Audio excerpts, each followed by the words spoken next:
हम आ चुके हैं वर्ड पावर सीरीज के लेक्चर नंबर 7 में। तो लेक्चर नंबर 6 में हमने आर की रूट वर्ड को किया था और वहाँ में हमने उस स्लाइड में 164 नंबर तक करा चुके थे, यानी 164 तक। तो लगभग 164 वर्ड डिस्कस हमने मेन कर लिए थे। उसके बाद सिनोनिम्स एंटोनिम्स देख लिया जाए तो 350-400 वर्ड के करीब हमने डिस्कस कर लिया था। तो वर्ड पावर सीरीज़ के अब आते हैं लेक्चर नंबर 7 में। आज ये हमारा 7वां दिन है वर्ड पावर सीरीज़ का।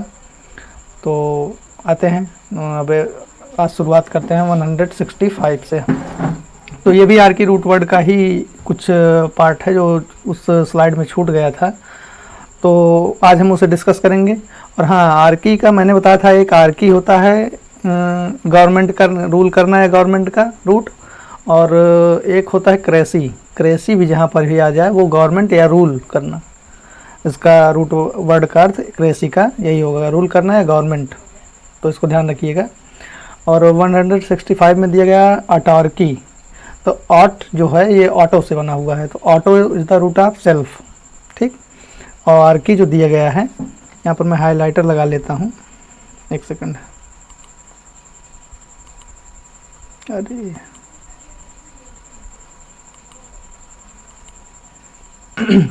हाँ देखिए 165 ऑटोर्की। ऑटोर्की जो दिया गया है ये है, ऑटो का तो रूट वर्ड मैंने बताया सेल्फ हो गया, और आर्की का गवर्नमेंट मतलब स्वयं की गवर्नमेंट जहाँ पर हो, जहाँ कोई एक चीज़ का सेल्फ गवर्नमेंट हो, कोई किसी एक व्यक्ति का सरकार हो, उसके किसी का डर ना हो कि सत्ता चली जाए या कोई हमें नुकसान हार्म पहुँचा सकता है उस सरकार को, इसका कोई भय ना हो, तो उसके कहते हैं अटॉर्की।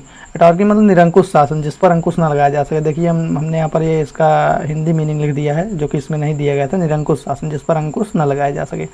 जैसे आप देख सकते हैं उत्तर कोरिया, उत्तर कोरिया में अटॉर्की है क्योंकि वहाँ पर अभी भी तानाशाही चल रही है, तो सेल्फ गवर्नमेंट है, वहाँ पर सेल्फ रूल है, जो रूल किम जोंग उन चाहेगा वही चलेगा, उसी को कहते हैं अटॉर्की, ठीक। अब उसके बाद आते हैं 166 पे। 166 दिया हमें डायआर्की। डायआर्की या डी वाई अगर भी होगा तो उसका भी वही अर्थ होगा, डायआर्की या डाईआर्की, ठीक। तो उसका मतलब डाई का रूट वर्ड क्या होता है, अब एक नया रूट वर्ड यहाँ पर मिला। तो डाई कहीं पर भी आ जाए, आपको कहीं पर भी मिले, तो उसका रूट वर्ड हमेशा टू होता है, टू से संबंधित होता है। तो डाई टू हो गया। उसके बाद आर्की जो होता है ये रूल का रूट वर्ड होता है। तो डायआर्की मतलब दो लोगों का शासन। अब इसका क्या, अगर रूट वर्ड के डिवीज़न से निकालें इसका अर्थ, तो रूट वर्ड का डिवीज़न हमें ये कह रहा है कि दो लोगों का शासन, दो लोगों का शासन। तो अब इसका क्या मतलब होगा, मतलब ऐसी सरकार जिसमें दो अथॉरिटीज़ हों, मेन अथॉरिटीज़ दो अथॉरिटी हों, सिर्फ दो ही अधिकारी हों जिसमें, ऐसी सरकार, उसको कहते हैं डायआर्की। मतलब दो लोगों की सरकार को डायआर्की कहते हैं। अच्छा, अब आपने इसको तो पढ़ लिया, लेकिन अगर ऐसे आ जाए गवर्नमेंट बाय टू रूलर्स और अथॉरिटीज़, तो ये वन वर्ड सब्स्टिट्यूशन में आएगा आपसे। तो आप इसको जब ये आ जाए तो आप इसको डायआर्की या डाईआर्की टिक करिएगा। उसमें ऑप्शन में दिया रहेगा दोनों में से एक, तो आप उसी में से कोई जो एक दिया रहेगा उसी को आप टिक करिएगा। अब उसके बाद आते हैं गायनार्की, ठीक, गायनार्की। अब इसका क्या मतलब होगा, GYN जहाँ पर कहीं पर आए, ये हमेशा रूट वर्ड होता है फीमेल का, वुमेन का, ठीक। अब इसको ध्यान रखिएगा। और आर्की का हमने बताया गवर्नमेंट या रूल करना या सरकार होना, उसको कहते हैं आर्की। तो अब इसका क्या रूट वर्ड के डिवीज़न से अर्थ निकालें तो क्या होगा, ठीक। और यहाँ पर आप ये ध्यान देते रहिएगा कि ये नाउन है और ऊपर जो हमने बताया वो भी नाउन है, ठीक। तो गायआर्की, तो गवर्नमेंट बाय द वुमेन मतलब औरतों की सरकार। अगर इसका रूट वर्ड से भी देखें तो औरतों की सरकार को गायनार्की कहते हैं। अब उसके बाद आते हैं, इसी का एक सिनोनिम्स दिया गया है। सिनोनिम्स में वो दिया गया है जो मैंने आपको बताया था कि क्रेसी जो होता है, क्रेसी और आर्की दोनों एक रूट वर्ड है, ठीक। तो इसमें गायनिको जो होता है, गायनिको भी उसी का रूट वर्ड होता है, फीमेल का। गायनिको मतलब फीमेल और क्रेसी मतलब रूल करना, जहाँ फीमेल रूल करती हो, मतलब महिला जहाँ रूल करती हो, तो दोनों का अर्थ सेम हो गया। तो अगर आपसे ये पूछ लिया जाए कि गवर्नमेंट बाई वुमेन और वुमेन, तो औरतों की सरकार वन वर्ड सब्स्टिट्यूशन में आपसे पूछ लिया जाए, तो आपको अगर दोनों ऑप्शन दिया रहेगा, दोनों तो नहीं दिया रहेगा, एक ही दिया रहेगा, और दोनों में से कोई एक भी दिया रहे तो आप उसको टिक कर सकते हैं। ये हो गया। अब उसके बाद आते हैं हायरार्की, ठीक। अब हायरार्की का क्या समझ सकते हैं आप, जैसे आप कोई कंपनी चलाते हैं, उसमें मतलब कोई मजदूर कर्मचारी वगैरह रखे हैं तो उसको हायर करते हैं आप, किराए पे, वेतन पे जो भी हो उसको हायर करते हैं। तो उसको जो उसको हायर करते हैं उसको उसकी रैंक के हिसाब से किराया वो मिलता है, मजदूरी मिलती है, वेतन मिलता है। तो उसी को कहते हैं hier is the root of rank. ठीक है, हायर जहाँ कहीं भी आएगा वो रैंक का रूट होगा। और हाँ, एक चीज़ ध्यान दीजिएगा, मैंने रेड कलर से हाईलाइट कर दिया है जो थोड़ा अलग रूट वर्ड है, उसको आप या तो एक जगह लिख कर याद रख सकते हैं या तो फिर आप इसमें ध्यान दे लीजिएगा, और जो बुक आप लीजिएगा उसमें भी आप भी उसको अलग तरीके से कर लीजिएगा हाईलाइट। अब आर्की क्या हो गया? आर्की मतलब रूल। तो अब इसका अर्थ क्या निकल रहा है यहाँ से हायरार्की का? हायरार्की का अर्थ ये निकल रहा है कि रूलिंग ग्रुप, मतलब जो रूल करता हो, ऐसा समूह जो रूल करता हो, तो वो क्लासिफाइड हो, वर्गीकृत हो अकॉर्डिंग टू रैंक, मतलब वो रैंक के हिसाब से वर्गीकृत किया गया हो। मतलब जो फर्स्ट रैंक का है वो रूल करे और जो लास्ट रैंक का है वो प्रजा वगैरह हो, उसको हायरार्की कहते हैं। ठीक, अब उसके बाद आते हैं मैट्रियार्क। मैट्रियार्क, इसमें आपको एक नया रूट वर्ड मिलेगा, मैट्री। ठीक, matri is the root of mother. तो ये में टी आर जहाँ पर हो, मैट्र या मैट्री, कुछ दोनों में से कोई भी, तो ये जहाँ कहीं भी हो वो ये रूट होगा मदर का। और आर्क जो होता है ये रूट होता है रूल का। तो मैट्रियार्क का अब डिवीज़न का, इसका रूट में डिवीज़न करने के बाद अगर देखें तो माँ का शासन देखा जाए तो वही मातृ तंत्र जहाँ पर होता है, जहाँ परिवार की प्रधान स्त्री होती है, जहाँ महिलाओं का शासन होता है, कुलमाता, मतलब जैसे कह सकते हैं कुलमाता। ठीक, उसको कहते हैं मैट्रियार्की। ठीक, तो अब इसको इंग्लिश में क्या दिया गया है? The mother ruler of family, मतलब जिस फैमिली की रूलर शासक माता हो। शासक मतलब जिसका मुखिया माता हो, आप कह सकते हैं प्रधान, उसको कह देते हैं। अब उसके बाद आते हैं 170 पे। 170 में क्या दिया गया है? 170 में दिया गया है मोनार्की। हाँ, अब यहाँ पर एक रूट वर्ड आपको मिला नया, शायद हमने इसको आपको बताया है, मोन। मोन या मोनो। ठीक, मोन या mono is the root of one. कहीं पर भी मोन या मोनो आ जाए वो हमेशा वन का रूट होता है। डाई टू का रूट होता है। ठीक, ट्राई थ्री का रूट वर्ड होता है। ठीक, ये होता है इस तरीके से। तो मोनोआर्की, ठीक, मोनार्की ये हो गया। तो एक लोगों का शासन यहाँ पर हो गया। तो अब इसमें दिया गया है गवर्नमेंट बाय वन रूलर। अब एक लोग, इसको तो आप समझ लीजिए यहाँ से रूट वर्ड से कि हाँ एक लोगों की सरकार है तो गवर्नमेंट बाय वन रूलर हो गया। तो ये तो हो गया, लेकिन अगर आपको इसका हिंदी में अर्थ जानना होगा तो अब आप इसको किस तरीके से रिलेट कर सकते हैं? अब जैसे पुराने समय में राजा होते थे, उसमें मंत्री पद वगैरह ज़रूर होता था, कई मंत्री होते थे, लेकिन राजा उनके फैसले को मानने के लिए बाध्य नहीं होते थे। ठीक, तो वो अपना फैसला अगर वो मंत्रियों के विरुद्ध भी चाहें तो दे सकते हैं थे। तो मतलब उसमें राजा का तंत्र चलता था। ठीक, तो उसी को राजतंत्र को मोनार्की कहते हैं। ये हो गया। अब इसी का सिनोनिम दिया गया है मोनोक्रेसी। सिनोनिम्स इसका मोनोक्रेसी दिया गया है, इसको ध्यान रखिएगा। अब उसके बाद आते हैं 171, 171 में आते हैं। 171 में आते हैं ओलिगार्की। ठीक, अब यहाँ पर एक नया रूट वर्ड आपको मिला। ठीक, वो रूट वर्ड मिला क्या? मैंने रेड हाईलाइट किया है उसको, आप ध्यान दीजिएगा, ये वाला ओलिगार्की। ठीक, ओलिगार्की में ओलिगो जो होता है ये रूट वर्ड होता है उसका, फ्यू का, सम का, कुछ, मतलब कुछ से कुछ, थोड़ा सा, थोड़े लोगों का, इसको कहते हैं। और आर्की जो होता है वो रूट होता है रूल का, मैंने बताया हुआ है। तो अब इसका अर्थ क्या निकल रहा है? मतलब कुछ लोगों का शासन। ठीक, तो इसमें दिया गया है गवर्नमेंट बाय फ्यू रूलर्स। देखिए ये मतलब अल्पतंत्र, कम लोगों का शासन। और उसी का सिनोनिम दिया गया ओलिगोक्रेसी। ठीक, क्रेसी जो होता है वहाँ जहाँ पर क्रेसी होता है वहाँ पर भी वही उसका अर्थ आएगा। ठीक, ये हो गया। अब आते हैं 172 में। 172 दिया गया है patriarch. Patri is the root of father. ठीक, तो PATR जो दिया गया है ये फादर का रूट वर्ड है और हर जगह होगा भी, यही नहीं कि यहीं पर है, ये कहीं भी आपको ये शब्द मिल जाए आप इसको रिलेट करिएगा तुरंत फादर से। और आर्क इज़ द रूल। ठीक, तो उसके बाद अब आते हैं इसके अर्थ पे। तो वही जैसे मैट्रियार्क का परिवार की मुखिया माता होती है, वैसे परिवार का मुखिया पिता होता है पैट्रियार्क में, यानी कुलपति। ठीक, आप इसको ध्यान रखिएगा यहाँ से। अब उसके बाद आते हैं थियार्की। 173 में दिया गया थियार्की। अब थियार्की, मैंने एक चीज़ आपको बताया था, शायद पीछे कहीं हम बता चुके हैं। थियो जो होता है THE, थियो नहीं बताया होगा, THE बताया होगा। ये जहाँ कहीं भी आ जाए ये समझ लीजिए कि गॉड से रिलेटेड रूट वर्ड है इसका, ठीक। तो theo is the root of god, और की जो हो गया रूल हो गया, तो मतलब गॉड द्वारा शासन करना। तो अब ये तो आप समझ सकते हैं कि ईश्वर आके यहाँ पर शासन तो करेगा नहीं, क्योंकि वो वहीं से कर रहा है, ठीक। तो अब इसका क्या अर्थ होगा, तो रूल्ड बाई गॉड रिप्रेजेंटेटिव। अब ये गॉड रिप्रेजेंटेटिव कौन होते हैं, तो गॉड के रिप्रेजेंटेटिव जो होते हैं वो जैसे पुजारी होते हैं, पादरी होते हैं, उनको कहते हैं, मतलब पुजारियों इत्यादि का शासन को थियोक्रेसी कहते हैं, और थियार्की भी कहते हैं, ठीक। थियोक्रेसी देखिए इसको सिनोनिम में दिया गया है, आप इसको ध्यान रखिएगा। आई होप 170 तक आपका एकदम क्लियर हो गया होगा, यहाँ तो कोई दिक्कत नहीं है भाई होगी, क्योंकि ये बिल्कुल सटीक है, ठीक। अब उसके बाद आते हैं रूट वर्ड नंबर 16 में। रूट वर्ड नंबर 16 दिया गया है एरियम, ARIUM, इसको ध्यान रखिएगा। अब उसके बाद इसी का ऑब्लिक करके एक और दिया गया ओरियम या ARY, एरी, ठीक। ये कहीं पर भी आ जाए, ठीक। ये हमेशा अ प्लेस फॉर के लिए को डिनोट करता है, मतलब कोई जगह को डिनोट करता है, ठीक। कोई चीज़ अगर जैसे कोई हम यहाँ रह रहे हैं घर में, तो एरियम ओरियम लगा दिए तो हमारे रहने की जगह को डिनोट करेगा, तो ठीक। तो आते हैं नंबर 174 में, 173 तक हमने कर लिया था। तो इसमें दिया गया एपियरी, ठीक। अब एपी क्या होता है, api is the root of bees. अच्छा, अब इसको आप इस तरीके से रिलेट कर सकते हैं, जैसे एपी कल्चर आप देखते हैं, ठीक। तो एपी कल्चर का मतलब क्या होता है, मधुमक्खी पालन।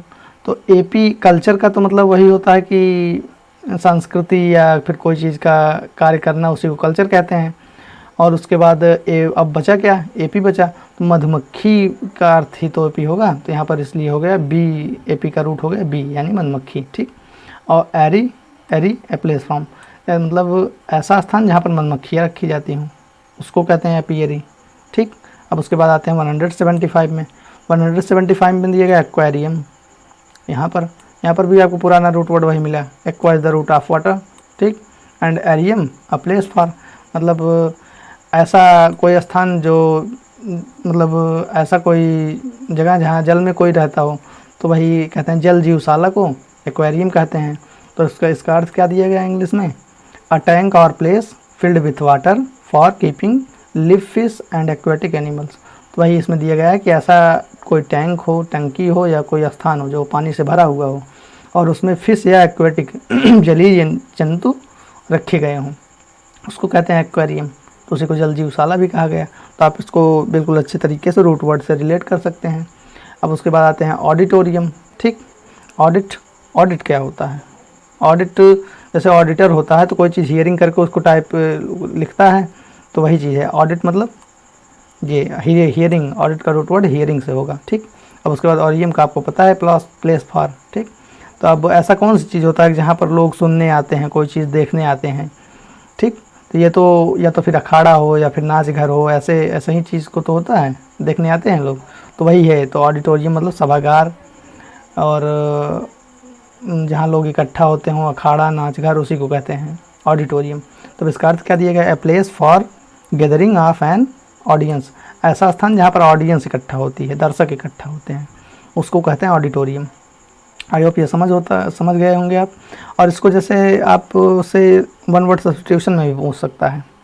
वन वर्ड सब्स्टिट्यूशन में यही कह के पूछेगा, ए place for the gathering of an audience, तो आप इसको ऑडिटोरियम बताइएगा, या फिर थिएटर भी दिएगा, एरीना भी दिया रहेगा, आप उसको भी कह सकते हैं, ठीक।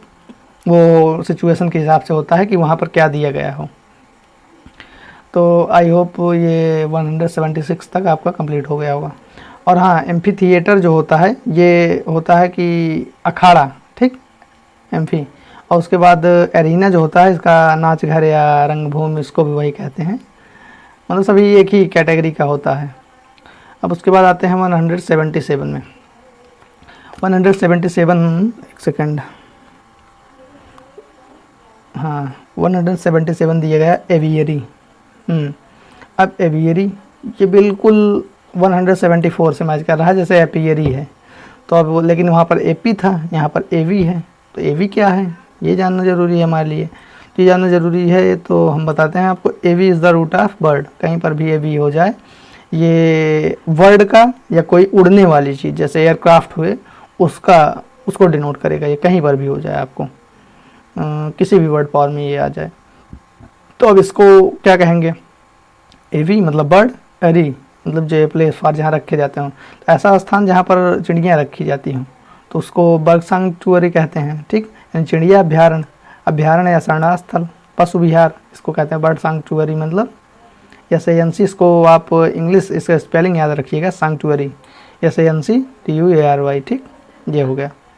एवीरी मतलब जहाँ पर चिड़िया रखी जाती हों, बर्ड सैंक्चुअरी मतलब अभ्यारण्य कह सकते हैं अगर बिल्कुल हिंदी देखें इसका, या पशु विहार कह सकते हैं, या शरण स्थान कह सकते हैं इसको। फिलहाल इसकी हिंदी से अच्छी इंग्लिश है, इसको आप उसी तरीके से ध्यान रखिएगा कि जहाँ चिड़िया रखी जाती हो। ठीक, अब उसके बाद आते हैं 178 में। 178 दिया गया क्रेमाटोरियम। क्रेमाटोरियम जो दिया गया है, अब इसमें क्या इसका हो सकता है, तो इसमें आपको एक नया रूट वर्ड मिला, क्रेमेट। क्रेमेट कहीं पर भी आ जाए ये हमेशा बर्न से रिलेट करेगा, बर्न मतलब जलाना। ठीक, और ओरियम जो होता है ये ए प्लेस फॉर के लिए डिनोट करता है। ठीक, ये हो गया। तो a place where bodies of dead people was buried मतलब ऐसा स्थान जहाँ पर मरे हुए लोगों की शरीर जलाई जाती है। यहाँ बर्न मतलब जलाई जाती है और ये जलाने का प्लेस, तो जलाने का प्लेस क्या कहते हैं, शमशान को कहते हैं। क्रेमेटोरियम मतलब शमशान घाट, उसी को कहते हैं। आप यहाँ से ध्यान रखिएगा इसको। अच्छा, ये चीज़ आप ध्यान रखिएगा कि a place where bodies of dead people are buried, ये आपको वन वर्ड सब्स्टिट्यूशन में भी पूछ सकता है। ठीक, तो आप इसको ध्यान रखिएगा, वन वर्ड सब्स्टिट्यूशन में आपसे पूछे तो आप बिल्कुल बेझिझक क्रेमेटोरियम सेलेक्ट कर दीजिएगा। ठीक, अब उसके बाद आते हैं 179 पे। 179 हमें दिया गया है मॉर्चुअरी। ठीक, मॉर्चुअरी, अब इसका क्या हो सकता है, तो इसमें आपको एक शब्द दिख रहा होगा, अगर रूट वर्ड में डिवाइड किया जाए तो मोर्च। ठीक, या मोआटी मोट, मोट मतलब मोर्टल, नश्वर मतलब मरना, डेड यहाँ से आप कह सकते हैं। मैंने इसको आपको बताया भी है कि मोट का रूट होता है डेड। ठीक, और ठीक ए प्लेस फॉर्म, तो अब इसका क्या अर्थ हो सकता है, मतलब मरे हुए, जहाँ पर ऐसा स्थान जहाँ पर लोग मरे हुए रखे होते हैं उसको कहते हैं, उसी को मुर्दा घर को कहते हैं मॉर्चुअरी। ठीक, मॉर्ग इसी का सिनोनिम दिया गया है मॉर्ग। ठीक, अब इसका अर्थ क्या दिया गया, ए place for keeping dead bodies, इसको कहते हैं मॉर्चुअरी या मॉर्ग। ठीक, ये इसको ध्यान रखिएगा। अच्छा हाँ, ये जो मैंने अभी बताया ए place for keeping dead bodies, ये आपसे वन वर्ड सब्स्टिट्यूशन में भी पूछ सकता है। ठीक, तो आप इसको ध्यान रखिएगा, या तो मॉर्ग ऑप्शन में दिया होगा या तो फिर मॉर्चुअरी दिया होगा ऑप्शन में, तो आप उसको ध्यान रखिएगा। और उसके बाद आते हैं 180 में, नेटाटोरियम। ठीक, अब नेटर जो दिया गया है ये टू स्विम का रूट वर्ड है, तो इसको ध्यान रखिएगा आप कि ये टू स्विम का रूट वर्ड है, जहाँ कहीं भी आ जाए ये समझ लीजिए कि उसको स्विम से रिलेटेड है। Orium, orium is the root of a place for, मतलब ओरियम एक ऐसा रूट वर्ड है जिसका अर्थ है कि उस स्थान से संबंधित होता है। तो अब इसका क्या हो सकता है, तो सीधा सीधा आप यहाँ से देख सकते हैं कि ये तैरने की जगह को बता रहा है, लेकिन तैरने की जगह को तो स्विमिंग पूल कहते हैं, आप उसमें कंफ्यूज हो जाएंगे। तो ये तैरने की जगह की बात तो कर रहा है, लेकिन इंडोर में मतलब किसी घर के अंदर में, बाहर में नहीं, कहीं खुले में स्विमिंग पूल बना उसकी बात नहीं कर रहा है ये कर रहा है इंडोर का स्विमिंग पूल को हम नेटाटोरियम कहते हैं। ठीक, तो ये आप इसको ध्यान रखिएगा। अच्छा, आपसे इसको वन वर्ड सब्स्टिट्यूशन में ये पूछ लेगा कि एन इंडोर स्विमिंग पूल उसको क्या कहते हैं, तो आप अगर नेटाटोरियम दिया गया हो तो आप बिल्कुल बेझिझक वहाँ पर सेलेक्ट कर दीजिएगा उसको। ये हो गया। और अब आते हैं 181 पे। 181 में दिया गया है पिस्कैरी। ठीक, PISCARY, पिस्कैरी। ठीक, अब यहाँ पर एक रूट वर्ड आपको मिले पिस्क। अब इसका क्या अर्थ होता है, पिस्क जहाँ कहीं पर भी आए ये रूट वर्ड होता है फिश का, फिश यानी मछली। ठीक, एरी, एरी मतलब ए प्लेस फॉर जहाँ पर रखी जाती हूँ, तो उसको कहते हैं पिस्करी। तो ए प्लेस फॉर फिशिंग मतलब जहाँ पर मछलियाँ रखी जाती हैं। ठीक, या फिर मछलियाँ रखी नहीं जाती, जहाँ फिशिंग की जाती है, मछलियाँ पकड़ी जाती हैं, पिस्कैरी ऐसा स्थान उसको कहते हैं पिस्कैरी। ठीक, आप इसको ध्यान रखिएगा। अब उसके बाद आते हैं 100, हाँ इसको अगर 181 का जो है अगर सिनोनिम वो वन वर्ड सब्स्टिट्यूशन में आ जाए प्लेस फॉर फिशिंग तो आप पिस्कैरी बताइएगा, इसको सिलेक्ट करिएगा, इसको ध्यान रखिएगा आप। अब आते हैं 182 पे। 182 में दिया गया प्लानिटेरियम। ठीक, प्लानिट तो ठीक है, मतलब प्लानट आप रिलेट कर ले रहे होंगे कि प्लानट मतलब वही है कि ग्रह उपग्रह से संबंधित कोई बात हो रही है। एरियम ए प्लेस फॉर, तो अब ऐसा कोई स्थान तो नहीं है ब्रह्मांड को छोड़कर जिसमें किसी प्लैनेट को रख दिया जाए या फिर कोई क्षुद्र ग्रह को रख दिया जाए, किसी तारे को रख दिया जाए, ऐसा कोई स्थान तो होगा नहीं। तो जाहिर सी बात है कि ये किसी सिंबल या तस्वीर या किसी चीज़ की बात कर रहा है, तो उसी की बात हो रही है यहाँ पर। तो ये हो गया कि ए रूम और building in which image of stars planets and ETC are shown. ठीक, ऐसा रूम या बिल्डिंग जहाँ पर तारों और ग्रहों और उपग्रहों की तस्वीरें दिखाई जाती हूँ, उसको कहते हैं प्लानिटेरियम। ये हो गया। अब उसके बाद आते हैं 183 में। 183 दिया गया है स्क्रिप्टोरियम। ठीक, स्क्रिप्ट हमने बताया था टू राइट, कभी लिखना होता है, हमने कभी बताया होगा ज़रूर स्क्रिप्ट का। तो स्क्रिप्ट मतलब टू राइट लिखना, और ये मतलब अ प्लेस मतलब ऐसा कोई स्थान जहाँ पर लिखा जाता हो। तो सीधा सीधा इसका अर्थ होगा कि राइटिंग रूम, लेखन कक्ष को हम कहते हैं स्क्रिप्टोरियम। सीधा सीधा अर्थ, बिल्कुल आसान शब्दों में। स्पेशली इन्हें मोनास्ट्री, हाँ स्पेशली मतलब स्क्रिप्टोरियम जो होता है ये मोनास्ट्री यानी कोई मठ हो, या फिर जानते नहीं है जैसे हिंदू धर्म में मठ होते हैं, तो उसमें जहाँ पर लिखी जाते हैं पुस्तकें या लेख वगैरह जहाँ पर लिखे जाते हैं उसको कहते हैं स्क्रिप्टोरियम। ये हो गया। अब उसके बाद आते हैं 184 में। 184 दिया गया सोलैरियम। ठीक, सोलैरियम। अब यहाँ पर सोल तो आप उसको सोलर से रिलेट कर लीजिए, उसी से है भी। ठीक, उसी से है भी। ठीक, सोलर का सन हो गया। ठीक, और एरियम अ प्लेस फॉर, तो ऐसा कोई प्लेस तो नहीं होगा कि जहाँ पर सन रखा जाता हो। ठीक, ऐसा कोई प्लेस तो नहीं होगा। तो अब इसका क्या अर्थ हो सकता है? तो ऐसा कोई, अब इसका अर्थ ये हो सकता है कि ऐसा कोई स्थान जहाँ से सन दिखाई देता हो प्रॉपर तरीके से, मतलब अच्छे तरीके से जहाँ सन दिखाई देता हो। तो अब इसका अर्थ वही दिएगा कि room or porch expose to the sun, ऐसा कोई कमरा या फिर पोर्च मतलब बरामदा हो सकता है, तो जहाँ से एक्सपोज किया जाता है मतलब उजागर किया जाता है, तो उजागर हो जाए सन, सन को पूरी तरीके से देखा जा सकता हो, उसको कहते हैं सोलैरियम। आप इसको टेरेस भी कह सकते हैं। ठीक, तो 184 भी हो गया। हमें लगता है यहाँ तक आप लोगों को एकदम समझ में आ गया होगा, कोई दिक्कत नहीं होगी भाई होगी। तो अब आते हैं 185 में। 185 में दिया गया टेरेरियम। ठीक, टेरेरियम जो दिया गया, terra is the root of land, land earth, कहीं पर भी टेरा आ जाए या तो आप इसको अर्थ से रिलेट करिएगा या तो लैंड से रिलेट करिएगा, और अर्थ लैंड दोनों सिनोनिम्स हैं। ठीक, अब उसके बाद आते हैं एरियम। एरियम जो होता है ए प्लेस फॉर। ठीक, तो अब इसका क्या अर्थ हो गया? मतलब ऐसा स्थान जहाँ पर पृथ्वी तो कोई रखी नहीं जा सकती होगी। ठीक, तो अब इसका अर्थ ये होगा कि ए place for keeping small land animals and plants, कोई ऐसा स्थान हो जहाँ छोटे भूमि के एनिमल्स और पौधों को रखा जाता हो, उसको कहते हैं टेरेरियम। ठीक, अब उसके बाद आते हैं 186 में। 186 दिया गया है विवेरियम। ठीक, विवेरियम। अब विव जो होता है ये रूट होता है लिविंग का। ठीक, विव मतलब living, arium is the root of a place for, ऐसा स्थान जहाँ पर लिविंग चीज़ें रखी जाती हैं। तो अब इसका क्या अर्थ हो जाएगा? इसका अर्थ ये हो जाएगा an indoor place keeping live animals and plants, मतलब ऐसा कोई अंदर की जगह, मतलब जैसे घर में आप कह सकते हैं, ग्रीन हाउस को आप इसको एक तरीके से कह सकते हैं, ऐसे कोई जगह जो जहाँ पर जीवित जंतु और पौधे रखे जाते हों, ऐसा कोई अंदर की जगह, मतलब खुले जगह की बात नहीं की जा रही है, उसको कहते हैं विवेरियम। अच्छा, ये हो गया। अब हमें ये लगता है कि एरियम, ओरियम और एरी जिसका root word a place for होता है, आपको अच्छी तरीके से समझ में आ गया होगा, और इसमें अब हमें लगता है कि आई होप कोई दिक्कत नहीं होगी। कहीं पर भी अगर जैसे इसमें 2-4 वर्ड नए भी आपको मिल जाएं तो आप उसको बिल्कुल बेझिझक बना सकते हैं।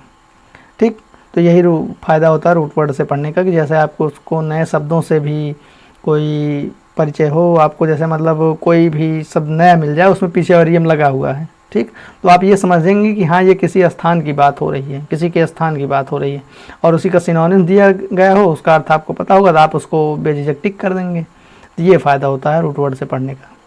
अब उसके बाद आते हैं रूट वर्ड नंबर 17 में। रूट वर्ड नंबर 17 दिया गया आर्ट एंड आर्ट। हाँ, तो आर्ट जो होता है, ये आर्ट आप सिंपल भाषा में समझ सकते हैं, कला, आर्ट मतलब कला। ठीक, तो वही स्किल मतलब कौशल, क्राफ्ट मतलब हस्तकला, यही होता है इसका अर्थ। दोनों आप ध्यान रखिएगा। तो देखिए हमने यहाँ पर लिख दिया हस्तकला। ठीक, हस्तलेखन। ठीक, यही होता है, आप इसको ध्यान रखिएगा। तो अब आर्ट का तो सीधा कला हो गया, इसमें कोई बात नहीं है। 187 आपका कंफर्म है। आप इसको दिए गए यहाँ पर इसका the use of imagination to express, ये हो गया। आइडियाज़ और feelings particularly in painting, drawing and sculpture, ठीक, ये हो गया। इसको कला को कहते हैं आर्ट। और उसके बाद आते हैं 188 में। 188 में है आर्टफुल। अब इसका क्या अर्थ हो गया? Art is the root of skill, हमने बताया हुआ है, मतलब जिसमें स्किल भरी हुई हो कूट कूट कर, उसको क्या कहेंगे? जैसे आपके पास कोई स्किल है तो आप उसमें निपुण हो, उसमें आपको पारंगत हासिल है, उसमें आपको कोई हरा नहीं सकता, उसको कहते हैं आर्टफुल। हो गया, ये हो गया। उसके बाद इसका निपुण हो गया, और उसमें सिनोनिम्स भी दिया गया। क्राफ्टी मतलब निपुण, क्लीवर मतलब निपुण, कनिंग मतलब चालाक। कनिंग मतलब आप कह सकते हैं चालाकी, मतलब धोखेबाजी के लिए चालाकी को कनिंग कहते हैं, इसको ध्यान रखिएगा आप। धोखेबाजी के लिए की गई चालाकी को कनिंग कहते हैं। और इसका एंटोनिम्स अगर देखा जाए तो वो अनस्किल्ड होगा, अकुशल, ठीक। अब उसके बाद आते हैं 189 में। 189 दिया गया आर्टिफैक्ट, ठीक। आर्ट का तो आपको पता है स्किल होगा, लेकिन फैक्ट जो होता है, ये फैक्ट होता है रूट वर्ड टू मेक का, बनाने का, ठीक। आर्टिफैक्ट तो अब आर्ट मतलब कला, कोई चीज़ बनाने की कला होती है। तो फैक्ट और आर्ट का एक ये भी होता है कि हस्तकला, ठीक। यहाँ पर स्किल दिया गया है, यहाँ पर क्राफ्ट अगर दिया जाए तो वो ज़्यादा सूटेबल होगा, ठीक।